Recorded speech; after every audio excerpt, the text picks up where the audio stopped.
Hey guys, it's Last Word Heekin coming at you with another review for a strategy game by none other than our strategy overlords, Paradox. At this point, I'm beginning to feel as though these guys should be paying me for how much of my life has been thrown into these games. Sooner or later, the Better Business Bureau is going to investigate them for distributing drugs through these mediums, because it's just totally criminal for how addictive they are. Anyways, this review is on a game that was just released called Empire of Sin, a 1920s gangster noir type game where you play as the mob boss and none other than the great city of Chicago, looking to make your mark on the map, forging alliances with other gangs, buying up businesses, and of course, fighting other gangs for supremacy and control of the neighborhoods. Now, I'll give my initial impression right away by saying this game has a lot going for it and not a lot going for itself all at the same time. The biggest critique I have against most Paradox games upon their new release of new titles is that many can feel awfully bland or even buggy upon initial release. I'd be lying if I said that Empire of Sin doesn't toe the line in this category. But, and I do mean but, there is a lot that one could find enjoyable about the current state of the game and to feel optimistic about the future state. Now, I'll also say that this review was different for me because it was one that I wrote at about the 5th hour of playtime for this game, and then I rewrote the review at about the 11th hour. Mainly due to my opinion of the game, and talking to you all really just changed so much in those 5 to 6 hours of extra playtime. Now let's start with the pros. The first pro of this game, I would say, is that for turn-based it has mechanics similar to XCOM and also takes the vibe of the taking over illegal enterprises to a very old PC game called Gangsters 2, which if you have not played, highly recommend it. I will put a link to the Abandonware website where you can download it. It's a much needed game as a long-time relic.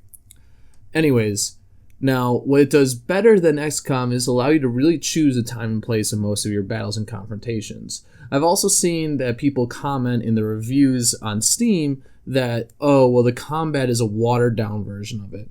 I'm not really sure how much I like that comparison. No doubt that XCOM probably has one of the most familiar gunplay / turn-based mechanics out there, and it's something that's so embedded into this type of game category that it's really hard to make your own mark as a developer without feeling like a total copycat. And so that's where I would say, with a few exceptions, I think Empire of Sin did a really good job at this. I felt as though they struck a really nice balance between some of the best aspects of XCOM, and then also instilled some of their own into the gameplay. My next pro that I have for this game is the certain level of customization they had in terms of really being able to outfit your players with a bunch of different type of guns. Not just like different type of assault rifles, but machine guns, light machine guns, heavy machine guns, submachine guns, sniper rifles, shotguns, pistols. Like there's a huge level of customization going on here that I think just letting your characters level up in that regards, having like those green, blue, purple legendary weapons that we're all familiar with across many different games is a very fun aspect about it. And there's also aspects where your gangsters can have relationships with one another to a level of a certain goofiness, but I do really like the touch of it. I think that there's one direction that this game is trying to take itself in, is at least trying to give a little bit more of an interpersonal aspect to how the gangsters interact with not only each other, but how you interact with them. Now let's move to the cons, because the cons are indeed a fair amount deeper than the pros. My first con has to look at, this is something that Paradox struggles with nearly all of its new titles. Almost every Paradox game you play has a spark and a rush at the beginning of the game, and then tends to lose its momentum somewhere in the middle to the late game of nearly any major Paradox title that they have. And this is no different. Now, I'm going to draw a wild comparison here between Empire of Sin and Crusader Kings. For those of you who are familiar watchers of me, you know about my Crusader Kings affinity and my love for it, so this will probably sound less foreign to you. Now, let's say in both games you're clearly the hegemon. In Crusader Kings, you're this huge blob, and in Empire of Sin, you're one of the largest gangs that there are in Chicago. Now, as the strongest entity of the game, both times you kind of feel this slow grind and this very blasé attempt of just being the big bully and knocking down your nearby neighbors to slowly move the needle to increase your power in what seems to be an almost frivolous way. Whether it's in Crusader Kings and taking one more county, or in Empire Sin of taking one more speakeasy or knocking over some smaller gang. Doesn't really feel like you're actually moving yourself too much in a single direction. But where Crusader Kings really diverges itself is that there are specific endgame achievements you're looking to accomplish. Conquering that neighbor of yours might allow you to get closer to reforming the Roman Empire, for instance, or restoring Jerusalem to the Jewish faith, many other things. There's a lot of quote-unquote endgame content in those Crusader Kings franchise series that you can really get at. But Empire Sin does not really have that, at least not yet. Right now, the closest thing Empire Sin has going for itself is the quests or side quests that are available to you and your crew, but they're all pretty bland, where you're just going after the same thing in combat, fighting dudes in various speakeasies or on the street, with a thinly veiled idea that there's a story progression for your mobsters, that you're really getting to learn something. There's not a ton of buy-in for you as the player, at least right now. The other con I have about this game is just the really watered-down management system.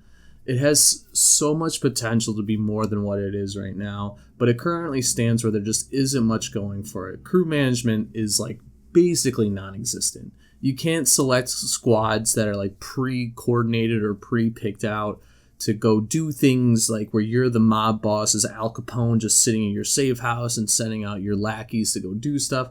There's really none of that happening. What you're basically going to find yourself doing is just dragging your cursor over all the guys you want to control and then have this super overpowered hit squad just gallivanting around from one building to the next, slapping dudes around and just knocking people over. After you get out of early game where you have a few really solid mobsters and a few decent guns, it's just game over for everybody. I mean, there's only certain instances of maybe a computer being a small thorn in your side, but it's anything that's substantial.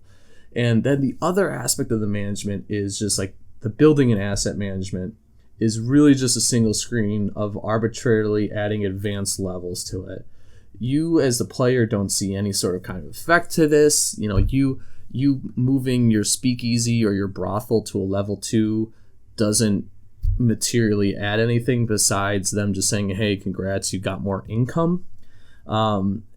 And really, after the beginning phase, after the early phase, it doesn't really matter all that much. Once you have, I would say, more than 10, 20 rackets, all you're really doing is just adding a little bit more on than you were before. It's just really something that there needs to be a better level of sophistication to make this game really more worthwhile. That being said, after roughly 12 hours of playtime, 11 hours of playtime, I can't in good faith recommend this game in its current state. Maybe a few months down the road, after some developer work and some DLC expansions, this game could really rise to the state it proposes itself to be or wants itself to be. But it's not a polished game at this point. I could only really recommend it if I saw some of the following things happen. First thing, all of the obvious bugs are patched. Some gangsters are gliding across the map like a figure skater. Enemy AI loves to just kamikaze themselves into the middle of the road while making no cover and putting themselves as an easy target. The list goes on. It's just the combat needs a huge overhaul. The next thing has to be better building management. Despite the game being 19 years old, Paradox and their developers could really learn a thing or two from Gangsters 2, which once again, I have to plug. You have to try it out. It's a great old game. It's free on abandonware websites. I'll put the link in the description below. This game had a solid building and business management from two perspectives. First, almost everything had a supply chain management aspect to it. Empire of Sin does this to a degree with breweries, but Gangster 2 built on this by not only requiring breweries for beer and distilleries for hard alcohol, you also had to hire specialists to manage your brothels, casinos, and the list goes on. I'm not sure if Empire of Sin's developers looked at a path of having more management or less management, but if they did, going with less management and more higher level stuff was not the right choice. I would hope that further down the road they could revamp this and really make it a much better thing. Having only 6 options to choose from, 2 of them only being one-time builds, a hotel and a safe house for each city location, it just makes a very boring game. I mean, when you're taking over businesses, you have 4 options. You can make a brewery, you can make a speakeasy, you can make a brothel, you can make a casino, and that's it. There's really not much else more to it after that. And it just makes for a very bland game. So I would love to see way more management going on with it. The last thing I would love to see is, by God, do they have to turn down the power of mob bosses, or at least make an option to do so. You know, my playthrough as Al Capone, it's almost been not fun to play with him due to how overpowered he is.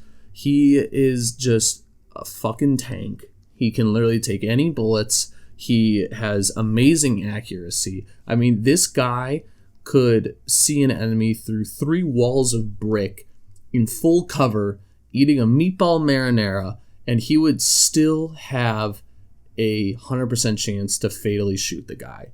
It's just almost not fun to use him. I mean, he just goes around collecting all these kills, and most of my other guys who aren't nearly as good as him just don't get the chance to actually, like, secure kills. Like, it's just, the balance needs to be restored, but it also seems weird because Empire of Sin almost rewards that behavior. One of the achievements they have is going through the entire game with hiring nobody but just having your mob boss. I mean, that's a bad sign that, like, these guys are way too powerful, and it doesn't make the game nearly as fun by having them do that.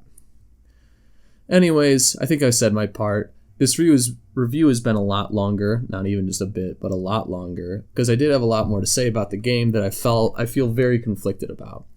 I want to like the game, and there are aspects that I'm a huge fan of, but there are just too many pieces that need to be addressed and need to be reworked before it's worth buying and playing. Now, I hope you guys enjoyed this review. If you did, please hit that like button. If you're new to the channel, not it, but if you're new to the channel, love for you to hit that subscribe button. You know, as always, please let me know what your thoughts are below. If you liked this longer rant review, love to hear your thoughts. Otherwise, take it easy, guys.